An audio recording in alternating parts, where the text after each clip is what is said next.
Vanika this side. This is a little information about me. I have qualified UGC NET exam with 99 percentile. इस lecture के अंदर हम जानेंगे कि HPSC क्या है, HPSC का जो असिस्टेंट प्रोफेसर का एग्ज़ाम होने वाला है वो कब होने वाला है, किस तरीके से हम इसकी तैयारी कर सकते हैं, क्या इसका पेपर पैटर्न है, इन सब चीज़ों के बारे में हम इस लेक्चर के अंदर जानेंगे। देखिए, HPSC जो असिस्टेंट प्रोफेसर का एग्ज़ाम कंडक्ट करवाता है, बेसिकली कॉलेज कैडर का एग्ज़ाम है। जो कॉलेजेस में हमको जो टीचर्स पढ़ाते हैं उसके लिए ये एग्ज़ाम कंडक्ट करवाया जा रहा है। ये एग्ज़ाम हमारे पास में 18 मई 2025 को होगा। पॉलिटिकल साइंस का एग्ज़ाम, वैसे हमारे पास में एग्ज़ाम शेड्यूल हैं वो मई में स्टार्ट हो जाएंगे, लेकिन पॉलिटिकल साइंस का एग्ज़ाम हमारे पास में 18 मई 2025 को होगा। किस तरीके से हम उसकी तैयारी कर सकते हैं, उसके लिए क्या क्या चीज़ें ज़रूरी रहेंगी, सिलेबस क्या है, प्रीवियस ईयर क्वेश्चन कहाँ से मिलेंगे, कैसे हम उसकी तैयारी कर सकते हैं, क्या उसका पेपर पैटर्न रहेगा, इन सब चीज़ों के बारे में इस वीडियो के अंदर जानेंगे। देखिए, जो हमारे पास में असिस्टेंट प्रोफेसर एग्ज़ाम कंडक्ट करवा रहा है HPSC, उसके अंदर हमारे पास में क्या क्या है। देखिए, कुछ सब्जेक्ट्स के लिए हमारे पास में सबसे पहले स्किल टेस्ट कंडक्ट करवाया जाएगा। सेकेंड है हमारे पास में स्क्रीनिंग टेस्ट, फिर है हमारे पास में सब्जेक्ट टेस्ट, देन है हमारे पास में इंटरव्यू। स्किल टेस्ट कुछ ही सब्जेक्ट्स के लिए होगा, जैसे हमारे पास में फाइन आर्ट्स हो गया, म्यूजिक हो गया। पॉलिटिकल साइंस एग्जाम के लिए हमारे पास में कोई भी स्किल टेस्ट नहीं है। उसके बाद में स्क्रीनिंग टेस्ट है। स्क्रीनिंग टेस्ट का पैटर्न क्या है, 100 हमारे पास में MCQs आएंगे, 2 घंटे का हमारे पास में पेपर रहेगा और हमारे पास में 5 ऑप्शंस रहेंगे, ABCDE। ई जो है हमें तब लगाना होता है if you are not attempting a question, ठीक है।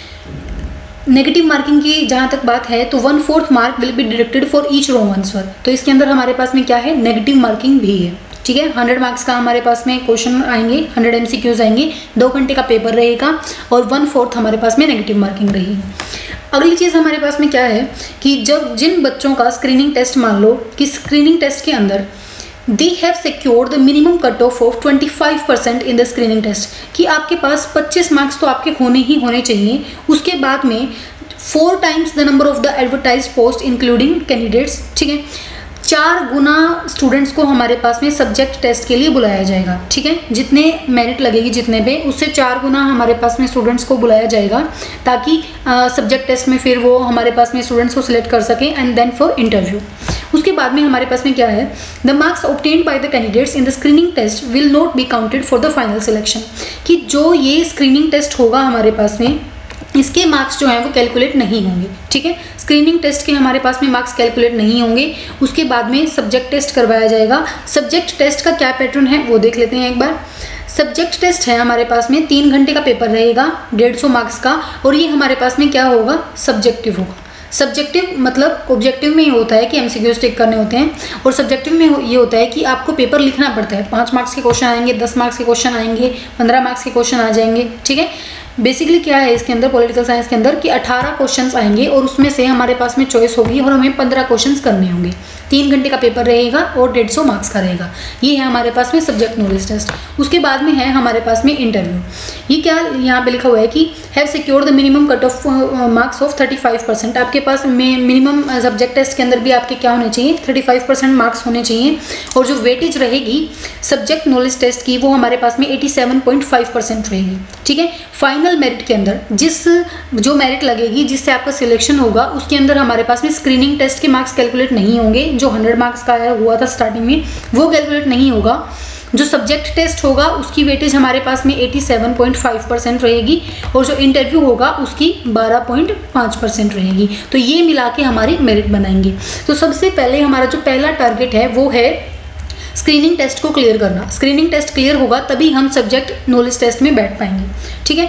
ये हो गया हमारे पास में HPSC के पैटर्न के बारे में, कि किस तरीके से एग्जाम होगा, कितने मार्क्स का होगा, कितने टाइम के लिए होगा, कौन से मार्क्स जो हैं वो इंक्लूड होंगे मेरिट के अंदर और कौन से मार्क्स इंक्लूड नहीं होंगे, ठीक है। ये बेसिकली इस चीज़ के बारे में हो गया। अब हम देखते हैं कि किस तरीके से हम इसकी तैयारी कर सकते हैं, हाउ टू प्रिपेयर। इसके लिए हमारे पास में सबसे ज़रूरी है सिलेबस, और उसके बाद ज़रूरी है हमारे पास में प्रीवियस ईयर क्वेश्चंस। तो सिलेबस देखते हैं। जिन स्टूडेंट्स का हमारे पास में नेट क्लियर है, ठीक है, नेट क्लियर है तो नेट का सिलेबस उन्होंने ऑब्वियसली पढ़ा होगा। तो जो HPSC ने हमारे पास में पॉलिटिकल साइंस के लिए सब्जेक्ट का जो सिलेबस दिया है, वो सारा का सारा जो नेट का सिलेबस है वही है। देखिए आप बेसिकली इसके अंदर देखिए, जैसे फर्स्ट यूनिट है पॉलिटिकल थ्योरी की, उसके अंदर सारे जो हम नेट के अंदर पढ़ते हैं, liberty, equality, justice, rights, democracy, power, citizenship, liberalism, conservatism, socialism, Marxism, feminism, ecologism, तो ये सारी चीज़ें जो नेट के सिलेबस के अंदर है, फर्स्ट यूनिट वही है पॉलिटिकल थ्योरी। सेकंड है हमारे पास में पॉलिटिकल थॉट की, वेस्टर्न पॉलिटिकल थॉट है। उसके बाद में है हमारे पास में Indian political thought. Fourth unit है हमारे पास में कंपैरेटिव पॉलिटिकल एनालिसिस। ये सारा जो सिलेबस है वो वही सिलेबस है जो नेट का है। तो बेसिकली अगर जिन्होंने फॉर्म फिल किया है ऑब्वियसली उनका नेट क्वालिफाई है, तो वो ये सिलेबस अच्छे से जानते होंगे। फिफ्थ यूनिट है हमारे पास में इंटरनेशनल रिलेशन। सिक्स्थ यूनिट है हमारे पास में India's foreign policy. Seventh unit है हमारे पास में पॉलिटिकल इंस्टीट्यूशंस। ये बेसिकली हमारे पास में पॉलिटी जो लक्ष्मीकांत हम पढ़ते हैं सारा वही है। उसके बाद में है हमारे पास में eighth unit political processes in India. Ninth unit हमारे पास में पबेड की है और टेंथ यूनिट है हमारे पास में governance and public policy in India. जो सारा का सारा जो सिलेबस है वो यूजीसी नेट का है बेसिकली। अगर आपने नेट क्वालिफाई किया है तो आपने 1-2 बार 4-5 बार इनफैक्ट पढ़ा होगा ये सारा सिलेबस। तो सिलेबस की बात तो हुई है, ये सिलेबस क्वेश्चंस कहाँ से आएंगे।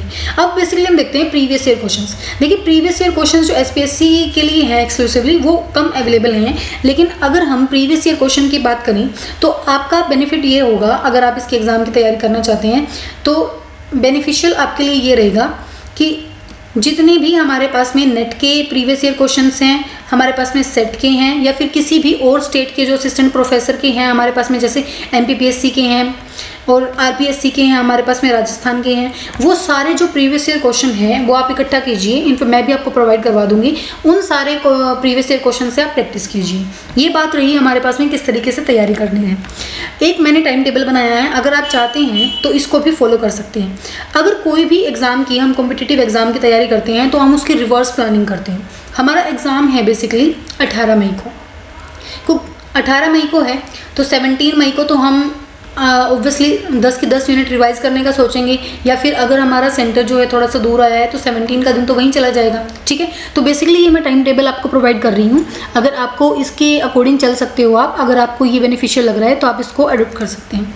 तो उसके बाद मेरे को ऐसा लग रहा है जैसे अगर 18 मई को एग्ज़ाम है, 17 का दिन अगर हम रिजर्व रख दें, उसके बाद में उससे पहले वाले 5 दिन हमें क्या करना चाहिए कि एक दिन के अंदर 2 यूनिट्स को रिवाइज करना चाहिए, ताकि हम जितने भी फैक्ट्स हैं उनको मेमोराइज कर सकें या फिर जो भी हमने शॉर्ट नोट्स बनाए हैं उनको रिवाइज कर सकें। तो इसके अकॉर्डिंग मैंने 5 दिन के अकॉर्डिंग इनको ये टाइम टेबल शेड्यूल बनाया है कि किस दिन किस यूनिट को रिवाइज करना बेनिफिशियल रहेगा हमारे पास में। जैसे आईआर के साथ फॉरेन पॉलिसी को रिवाइज हम इजीली कर सकते हैं, क्योंकि फॉरेन पॉलिसी और आईआर थोड़ा इंटरलिंक्ड है। फॉरेन पॉलिसी के बारे में हम इंडिया के रिस्पेक्टिव में पढ़ते हैं और आईआर में फिर हम पूरा जो हमारे पास में जितने भी थ्योरीज वगैरह हैं वो पढ़ते हैं। इसी तरीके से पॉलिटिकल थ्योरी और वेस्टर्न पॉलिटिकल थॉट हमारे पास में थोड़ा सा इनका कनेक्शन है। उसके बाद में हम पबेड और गवर्नेंस को कर सकते हैं, फिर हम इंडियन पॉलिटिकल थॉट या फिर कंपैरेटिव पॉलिटिक्स को इकट्ठा कर सकते हैं। उसके बाद में हम पॉलिटी और पॉलिटिकल इंस्टीट्यूशंस या फिर पॉलिटिकल प्रोसेसेस का जो हमारे पास में यूनिट है वो पढ़ सकते हैं। 11 तारीख का जो दिन है मैंने रिजर्व रखा है कि अगर बाई चांस हमारे पास में कोई भी पहले वाले दिनों में से अगर हमारी पूरी सिलेबस कवरअप नहीं है तो 11 मई का दिन रिजर्व है।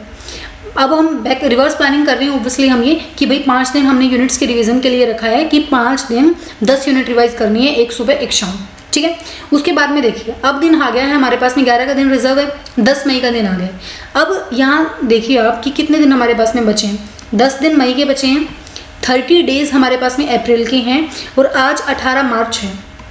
आज 18 मार्च है तो ऑब्वियसली 12-13 दिन हमारे पास में मार्च के भी रहते हैं। तो कुल मिला के हमारे पास में 50 दिन का टाइम टेबल हम बनाएं, ताकि अगर 2-3 दिन भी हमारे ख़राब हों तो इन 50 दिन के अंदर हमारा जो है वो कवरअप हो सके। अब चलते हैं हम 20 मई तक का सिलेबस हमारे 10 मई तक का हमारे पास में हो गया था कि 10 मई को क्या करना है। उसके बाद में देखिए 21 अप्रैल से 10 मई तक, ठीक है, 21 अप्रैल से 10 मई तक यानी कि 20 दिन हो गए टोटल।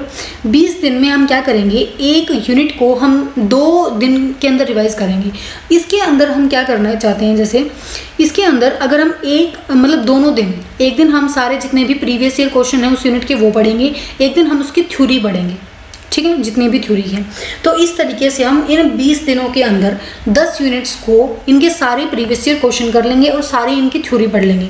अगर हम देखिए बात ये है कि अगर आप एक दिन के अंदर 2 यूनिट्स को रिवाइज करना चाहते हैं, यहाँ पे जैसे आईआर को और फॉरेन पॉलिसी को, वो एक दिन के अंदर 2 यूनिट्स तब रिवाइज होंगी जब तक आप उस चीज़ के लिए हमारे पास में पूरी तरीके से रेडी होंगे उस दिन कि हाँ मेरे पास शॉर्ट नोट्स अवेलेबल हैं आईआर के, मैं 1 या 2 पेज में मैंने शॉर्ट नोट्स बना रखे हैं, वो मैं एक दिन में रिवाइज कर सकता हूँ, मतलब आधे दिन में आईआर रिवाइज कर सकता हूँ, आधे दिन में फॉरेन पॉलिसी को रिवाइज कर सकता हूँ।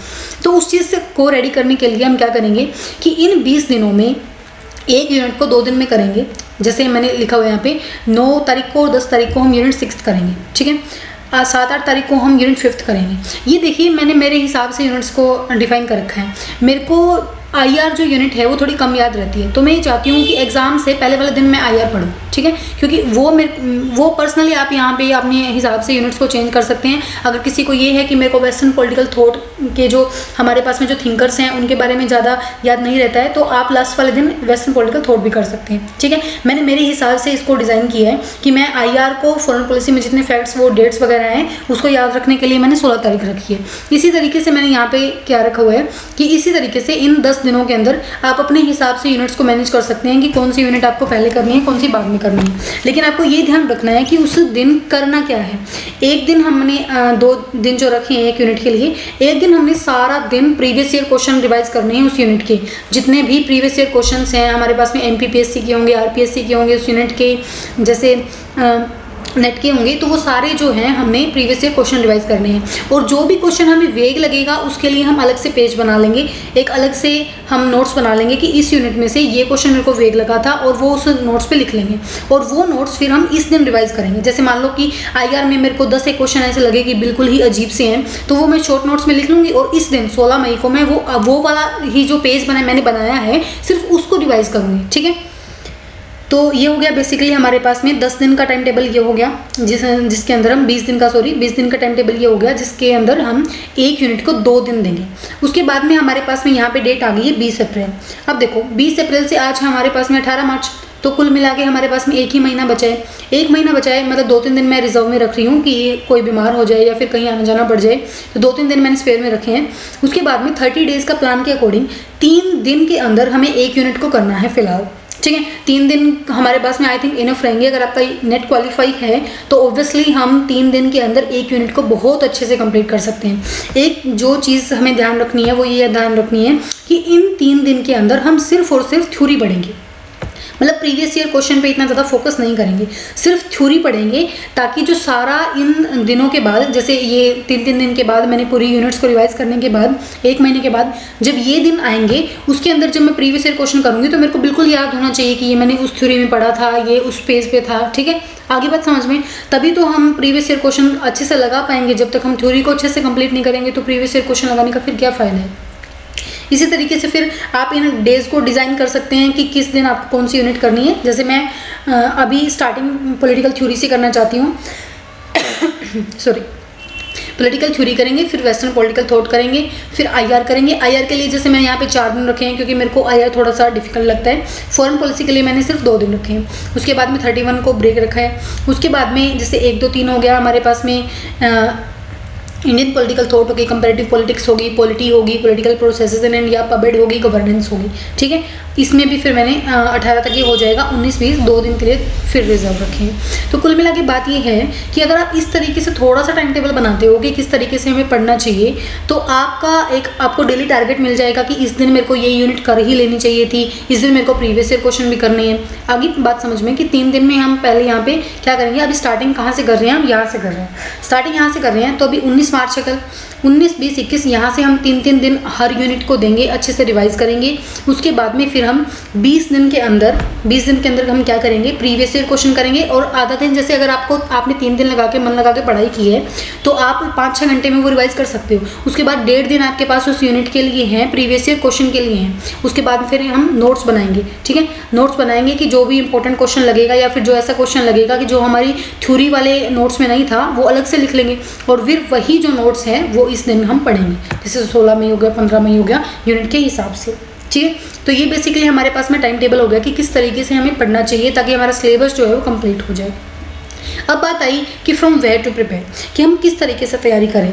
तो सबसे मेन क्वेश्चन तो इसका आंसर आपको ये है कि अगर आपका ये क्वालिफाई है नेट, तो ऑब्वियसली आपने कोई तो सोर्स यूज़ किया होगा। तो मैं तो ये कहूँगी कि आप उसी सोर्स पे स्ट्रिक्ट रहिए, उसी सोर्स पे स्ट्रिक्ट रहिए। अगर आपको ऐसा लग रहा है कि मैं उसी सोर्स को, जैसे अगर आप एजुसीकर के नोट्स फॉलो करनी है, पॉलिटिकल साइंस हेल्प से जो हमारे पास में वो गाइड आती है, अगर वो पढ़ रही हैं तो उनको ही 5-6 बार आप रिवाइज़ कीजिए, ठीक है। उससे रिलेटेड जो भी अगर आपको जिससे ग्रेड वगैरह के नोट्स मिलते हैं, या फिर किसी भी और जिस बंदे पे आपको ट्रस्ट हो, जिस टीचर पे आपको ट्रस्ट हो, उसके नोट्स जो है वो 5-6 बार रिवाइज करिए इन 3 दिन के अंदर। जैसे फर्स्ट हमने कल है जैसे 19, 20, 21, 3 दिन के अंदर हमें यूनिट फर्स्ट करनी है, पॉलिटिकल थ्योरी करनी है।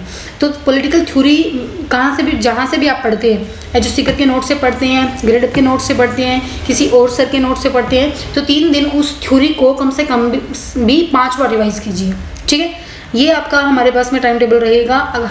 मुझे ऐसा लग रहा है कि शायद आपको इससे बेनिफिट हो। अगर फिर भी उसके अलावा भी आपको कोई भी डाउट हो तो आप कमेंट सेक्शन में पूछ सकते हैं। Thank you for watching.